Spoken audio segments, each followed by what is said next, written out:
এটা ground clearance 6 ইঞ্চির নিচে এটা গ্রাউন্ড ক্লিয়ারেন্স। বাট আমাদের এই গাড়িটা যেহেতু অলরেডি আমাদের একজন ক্লায়েন্ট এটা বুক করে ফেলছেন, এই গাড়িটাতে কিন্তু বাটি লাগানো আছে এবং বাটি লাগানোর পরে এটা গ্রাউন্ড ক্লিয়ারেন্স কিন্তু প্রবলেমটা এখন আর নাই। বাংলাদেশের যে রাস্তাঘাটগুলো আছে সেই রাস্তাঘাটগুলো যেহেতু সবসময় প্রপার ওয়েতে মেনটেন হয় না, ভাঙাচোরা থাকতে পারে, বড় উঁচু নিচু স্পিড ব্রেকার থাকতে পারে, প্লাস বাসা বা অফিসের যে র্যাম্পগুলো থাকে সেই র্যাম্পগুলো প্রপার না থাকার কারণে এই গাড়িগুলো একটু প্রবলেম ক্রিয়েট করতে পারে।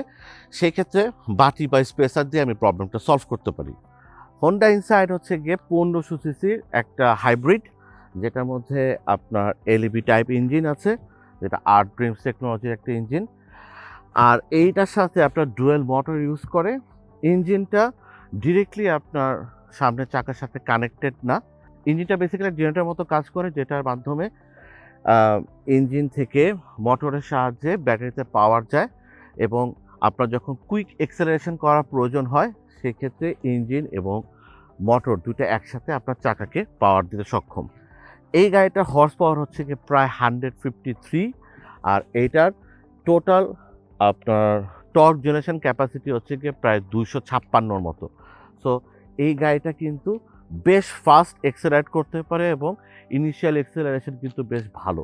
সো হাইব্রিড হলেই যে খুব বোরিং কার হবে, সবসময় ফুয়েল এফিসিয়েন্সির দিক থেকে চিন্তা ভাবনা করতে হবে, বিষয়টা এরকম না।